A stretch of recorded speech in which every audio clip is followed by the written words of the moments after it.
はいどうも、車買うチューバーワンソクチームです。今回はレクサスインターナショナルギャラリー青山で LBX とレクサス LM 撮影させていただきました。前回すでにね LBX の動画アップしてるかと思いますので、そちら見てない方はぜひ見ていただければと思いますが、今回はレクサス LM 内外装をたっぷり撮らせていただきます。でこちらのレクサス LM ではですね、日本で初期に発売されるグレードは1つとなっていて、エグゼクティブというおそらく最上級グレードでしょう。車両本体価格2000万円ということで家買えるぐらいの値段なんですが、海外ではね3列シート仕様とかあるんですが、こちらのエグゼクティブはですね2列仕様ということで、本当に VIP を後部座席で広々乗ってもらうショーファーカーとなっています。それではレクサス LM 見ていきたいと思います。めちゃくちゃいかついな。それでいてなんかアルベルみたいなオラついた感じがなく、上品な感じに仕立て上げられているというのはさすが最近のレクサスだなと思います。でこちらね、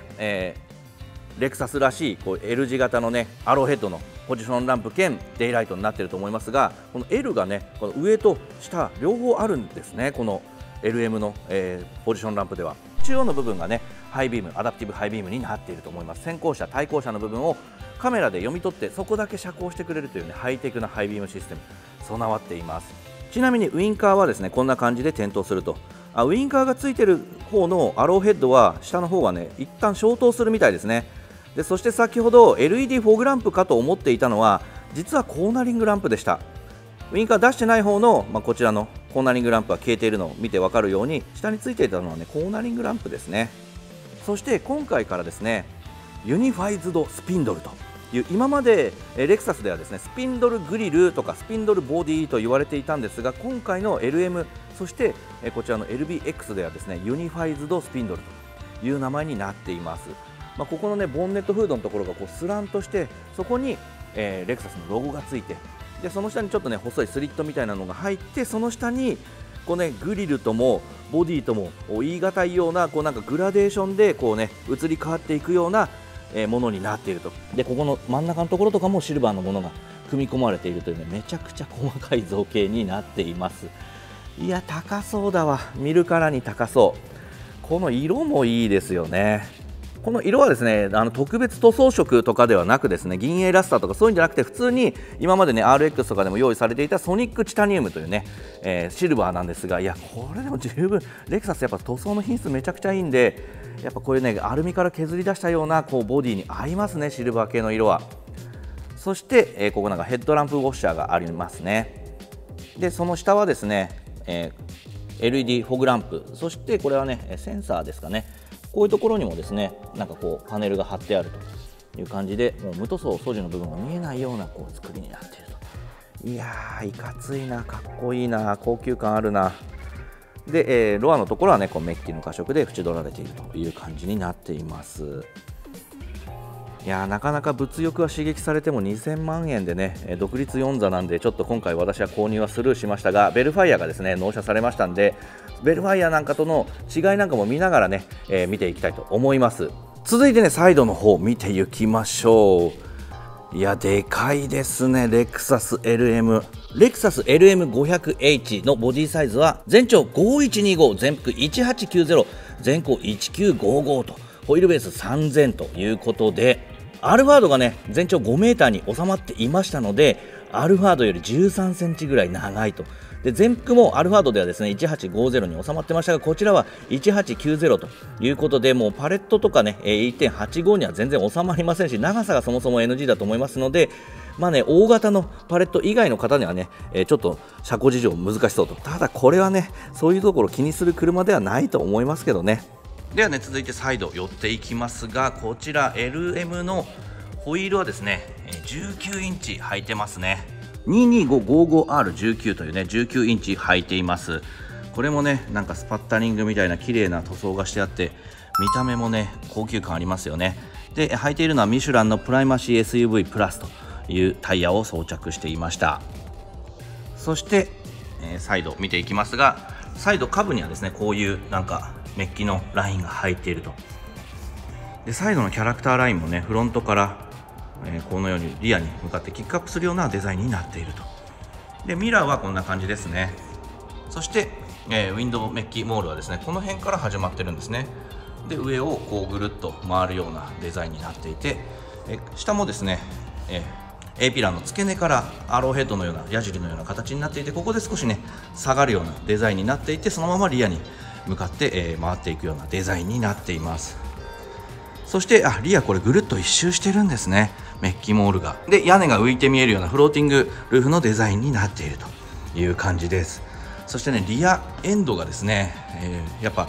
アルファードとかと比べても、アルファードはねストンとこう切り落とされたような、リアエンドでしたけれども、 LM ではですね、そこに角度が、つけられるぐらいまでやっぱ、全長が延長されているんだと思います。いや迫力がやべえわ。そしてリアの方回っていきますけれども、当然ワイパーはルーフスポイラーに格納されるタイプ。やっぱりこういう風に隠されてる方がね、リアビューがすっきりしてて美しいですよね。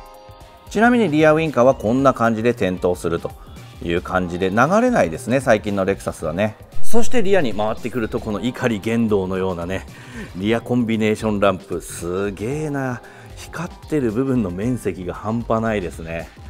でこのようにシームレスにねこうグラデーションのように光るという感じになっています。でレクサスの、ロゴタイプがついて、上に一文字にまた光るという感じですね。そして LM500H ダイレクト4ということで、 RX500H とかと同じように、E アクセルで後輪を駆動させるダイレクト4を採用していると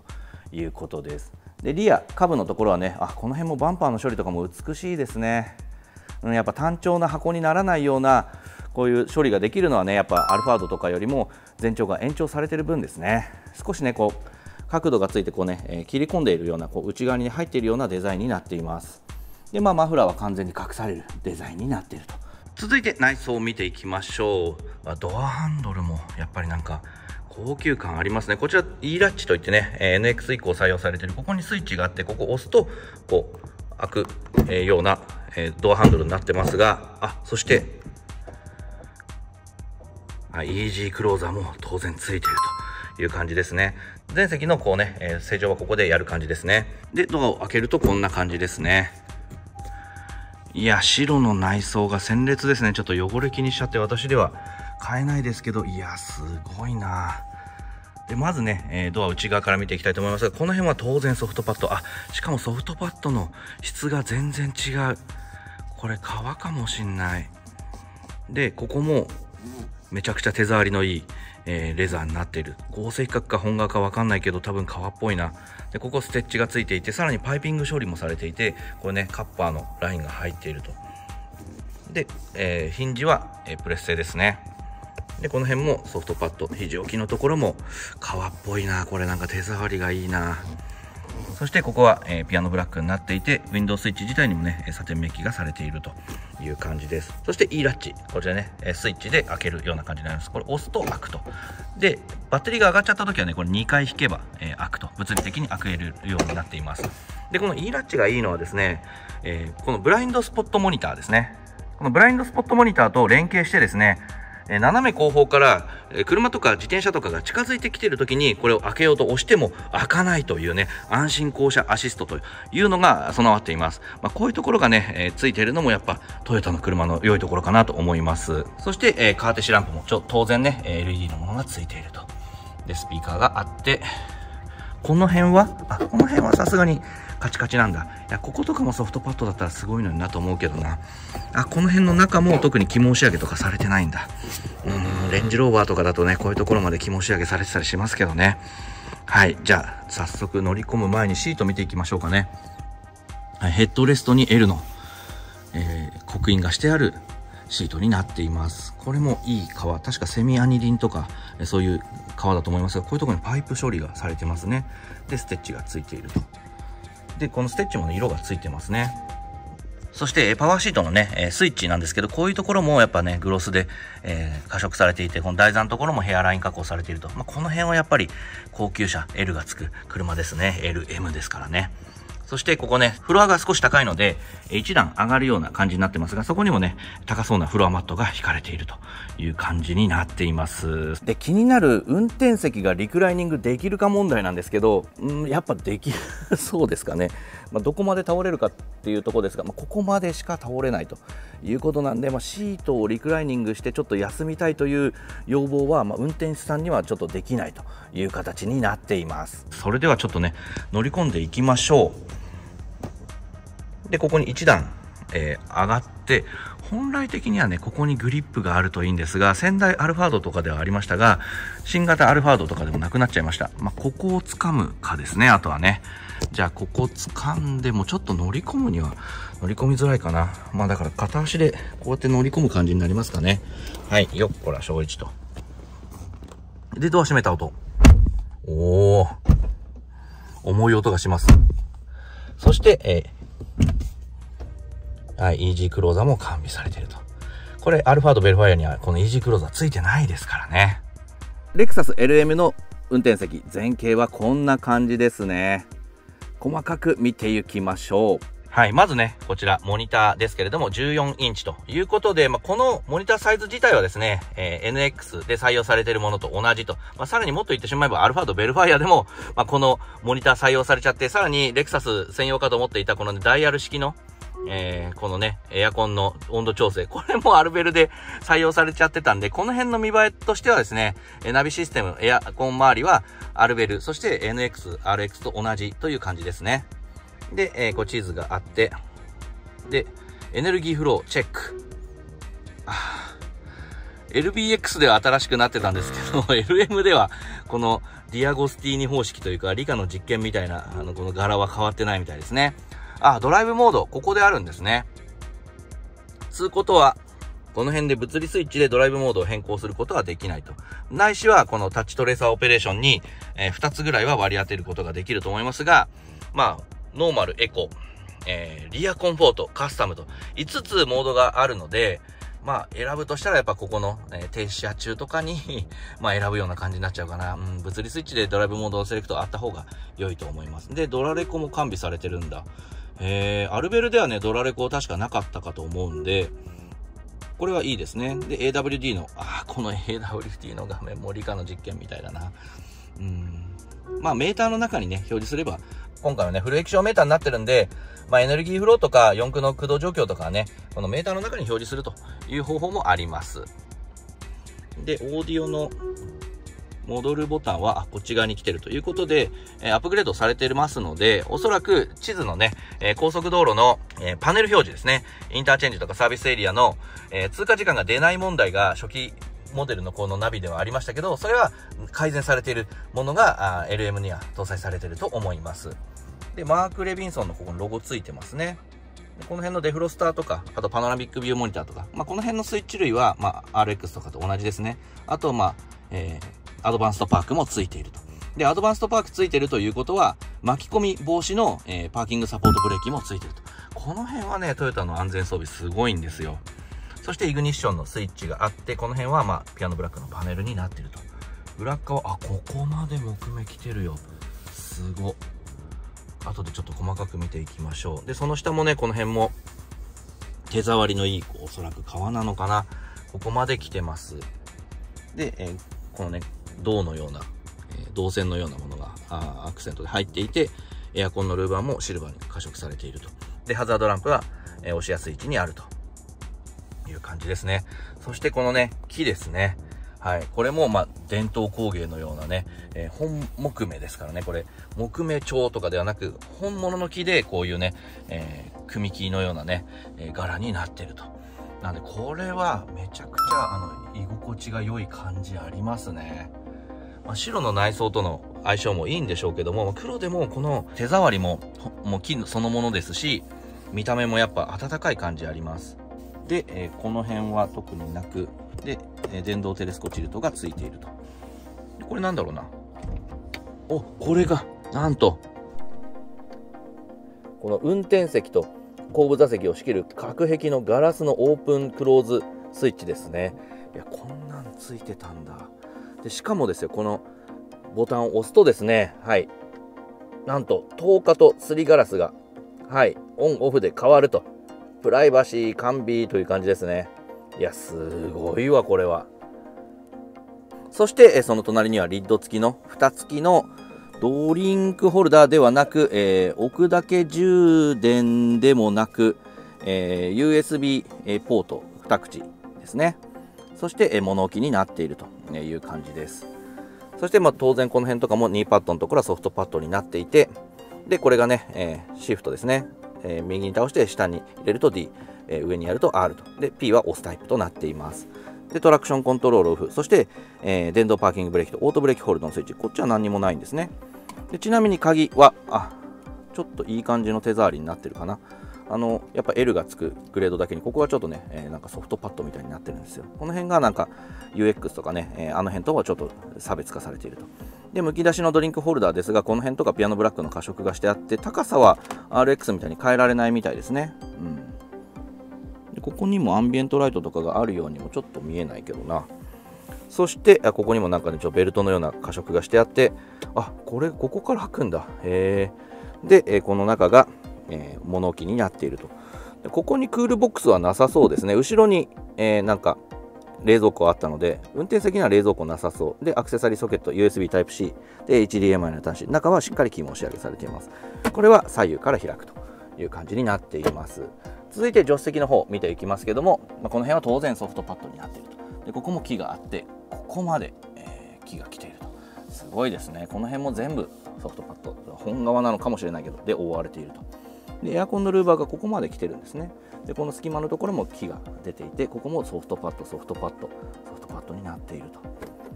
で、グローブス開けるとしっかり気持ち上げされていると。この辺はさすがですね。いや L がつくだけのことはある。そして、続いてステアリングホイールですけれども、これもなんか木目と本革のコンビネーションのステアリングになっていると。この辺はいいですね、見栄えが。でタッチトレーサーオペレーションになっていて、でヘッドアップディスプレイとですね連携して、この実際に触っているところがどれなのかっていうのが分かるようになっていて、で情報切り替えになっていると。で、右のタッチトレーサーでは、アダプティブクルーズコントロールとかのね、スイッチ、そして切り替えるとメーターの、切り替えスイッチになっています。これだからクルーズ中にメーターの情報を切り替えられないっていうのが、実際に使ったオーナーの不満ですね。でここが本当はこのようにメーターがいろいろ切り替えられたり、あと長押しで、このようにカスタマイズができる、走行とかね、ブランクとか地図とか、できるようになっているんですが、クルーズコントロール中はこのタッチトレーサーが封印されてしまいますので、そこがねなんか残念だなと思うところですね。いろいろありますね。でエネルギーモニターとかここで表示しておけばですね、ナビ画面で大きくね、バッテリー残量とか見なくてもここで知ることができるというところですね。そしてここにセンサーついてますので、アドバンストドライブは完備されているということで、高速道路で時速40キロ未満でのハンズオフに対応していると。これはいいポイントですね。ヘッドライニングもちゃんと肝押し上げされていて、このピラーのところもソフトパッドになっていると。でここがエアコンの吹き出し口になっていて、これドアのオープンクローズ、ナノイもありますね。でオドメーターのリセットスイッチで、この下にはシートのポジションスイッチ、そしてなんだろうこれ、パワードアのオンオフとか AC の 100V、 あと後部座席とかの、オットマンとかを格納するボタンがありますね。でここシャッターついてますが ETC がちゃんと目隠しできるようになっていると。この辺もソフトパッドになってます。いや気合を感じますね。で続いて、オーバーヘッドですけれども、当然デジタルインナーミラー完備されています。これがないと、普通のミラーにしても何も見えんという感じなので、これとあって当然ですね。でダウンライトのタッチセンサーになっていて、サングラスホルダーもあって、で照明もこのように、こういう障子の薄明かりのように光ると。で、スライドドアのスイッチと SOS コールもついていると。でダウンライトもついているという感じですね。続いて後席見ていきましょう。このスイッチはねアルベルと同じですね。一回こっち側に動いて缶抜きを抜いたような感じで静かに開くというパワースライドドアになっています。そして、足元にはユニバーサルステップ、こちらついてますね。これ標準装備なのかな。そしてグリップもこれすごいな、革巻きになってます。こういうところも全部革なのか、なんかすごいいい素材になってますね。これなんだろうと思ったら、これ傘を立てておくとか靴べらを立てておくとか、そういうものになっています。土金として使う需要もあるみたいなんで、そういう場合にはこの靴べらを立てておく、こういう専用のものがあるということですね。レクサスのロゴ付きになっていると。この辺も全部ソフトパッドだわ。いや、すげえ。そしてこのシートですけども、はい、広角で見るとこんな感じですね。いや、すごいわ。アルファード・ベルファイアのエグゼクティブラウンジをさらに上回るめちゃくちゃ高級なシートになってます。この辺とかも全部ソフトパッド。これなんだろう、風が出るのかな。そしてこっち側もちょっと先に見ちゃいますけども、なんだろう、ここ風出てますね。これ開けられるんだ。これなんか靴とか置いておくやつかも。でもなんか肝仕上げされてるから靴とかじゃないかな。なんかわざわざこういうなんかね、加色もしてありますね。いや、すごいな。じゃあちょっと土足で上がるのも申し訳ないですが、お邪魔しますと。でグリップを掴んでよっこらしょいちと。いやー、すごいな。そしてこの辺も当然全てソフトパッド。なんだろう、これパンチングの処理がされていて、ここなんか銅のね、なんか加色がしてあって、マーク・レビンソンのロゴがついてると、こうツイーターになってるんだろうな。でこのでっかいな窓で、こっち側も要は3列目、アルファード・ベルファイアでいうところの3列目のところまでこう2列目が来てるんで、普通ここまでですよね、2列目で。3列目の窓がヘッドレストの横にあるぐらいだから、めちゃくちゃ広いのは当たり前って感じですけど、いや、これぞ王者のシートという感じですね。はい、そして今ね、この巨大なこのテレビつけてもらいましたけど、これ左右で分割してそれぞれ表示することができるということで、例えばこっちでこうテレビを見て、こっちでウェブ会議をしてとか、あとパソコンをつないでとかっていうこともできるという、この左右分割して使える巨大なスクリーンになっているということです。いや、すごいな。そして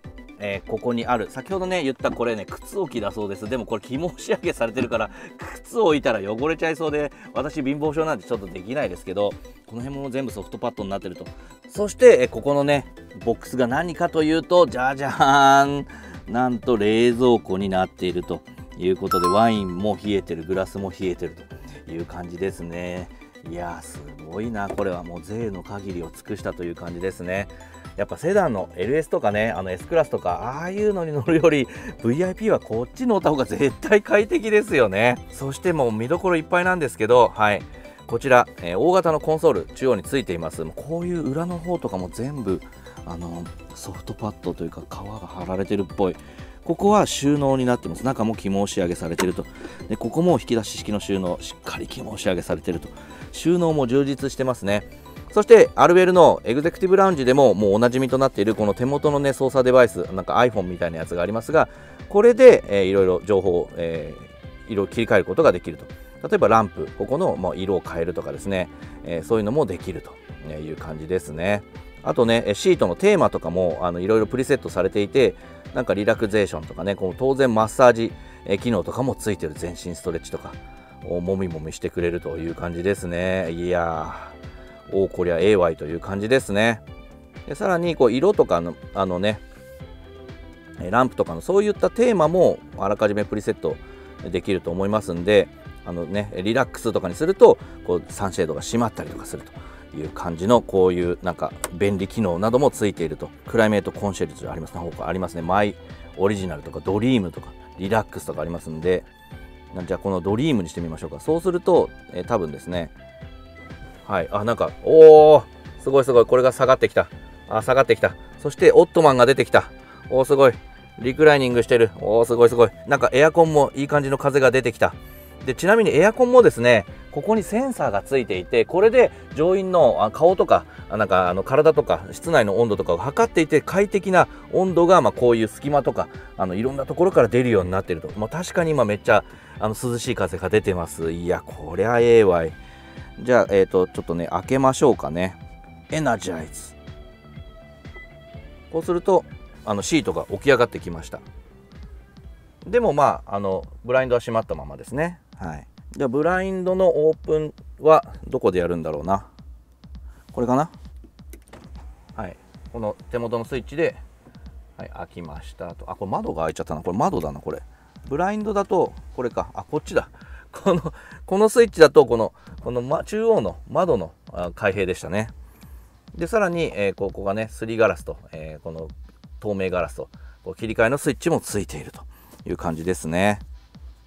でこれだ、サイドシェードってありますね。これを開けるとここがね開いたり閉まったりするという感じですね。はい、今開けときましょうね、両方ともね。はい、でさらに、はい、この上空ですけども、ここに、ダウンライトとか、これダウンライトで全体のライトですね。あとルーフシェードっていうののスイッチもあるんで、これでこのアルファードベルファイア同様にですね、左右でこのように開けて明るくすることもできるという感じですね。でここも木目だわ、すげえな。でここに、トリプル4ゾーンですね。でここに4ゾーンのエアコンの、パネルがついていると。でカラーとかも切り替えられるみたいですね。これでどっかで変わってるのかな。ダウンライトもついてますね。で、パワースライドドアのスイッチもついてると。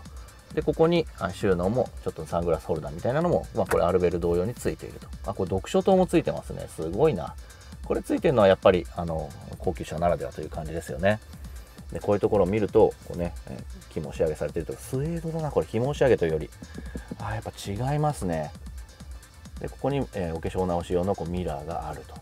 という感じです。スピーカーもついてると。でさらに、ここにドリンクホルダーがあって、この下はこうなんか風が出るような感じになってるんですかね。で、さらにですね、ここが開けるとですね、どうすんだこれ。これがこの折りたたみ式のテーブルが出てくると。これでパソコンもできるし、お弁当も食べれるという感じですね。でしかもこのテーブル乗り降りしやすいようにこれ動くんですね。いや芸が細かいわ。これならねテーブル出したままひょいと降りることもできますね。でこれで、使わないときは格納できますが、この裏もなんかリモアみたいな感じでアルミですね。これすごい軽量で、しかもこれもドチンといかないようになってますね。ダンパーがついていてゆっくり閉まるようになってる。でここにも、開けられるようになっていて、なんと置くだけ充電があると。で USB も2口ありますね。ここにちょっと見えづらいんですけど2口ついてるのが見えますね。という凄さですよ。そしてこの中央のところにですね、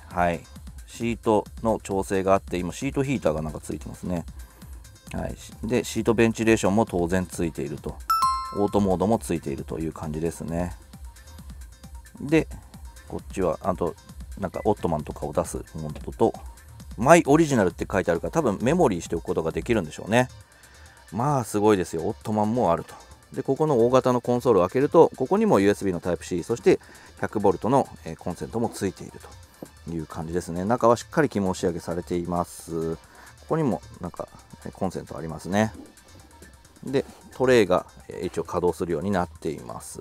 これ当然反対側からも開けられるようになっているという感じですね。いやすごいわ。そして今ね2列目シートすべて展開してみました。テーブルもだし、オットマンの長さも半端なく長いですね。そして今回レクサスとしてはですね、初めてこのアームレストとかオットマンまでシートヒーターで温まると。いやこれはすごいわ。こういうね後部座席にふんぞり返って移動できたら幸せだろうな。続いてラゲッジも見ていきましょう。ラゲッジのオープナーはね、アルファードベルファイア同様にここについてるんですね。このボタンを押すとこのようにパワーテールゲートが動くという感じですね。ラゲッジを見てみるとこんな感じですね。後ろがね3列目がないんで、ラゲッジも結構広々取られてますね。結構だから荷物は余裕で詰めそうな感じ。これは開くのかな。この下は開きそうですね。ここはだからアルベルと同じようにここに三角表示板を入れたり、この多分ね下は深いんでしょうね。今なんかちょっと荷物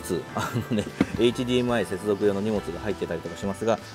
これスペアタイヤ入ってますね。だからスペアタイヤあると、ちょっとあんまり置ける荷物はないかもしれない。でもこの上が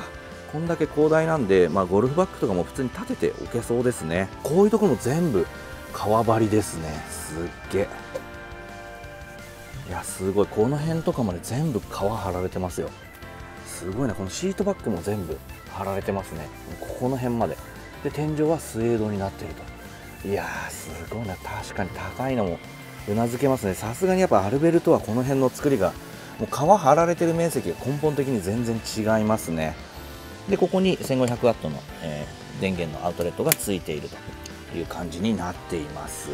はいといった感じでレクサスの新型 LM 内装外装見てみましたけれども、いかがだったでしょうか。いや快適すぎてこのまま誰かに運転してもらって帰りたいぐらいですね。このねテーブルも可動式で乗り降りもしやすいし、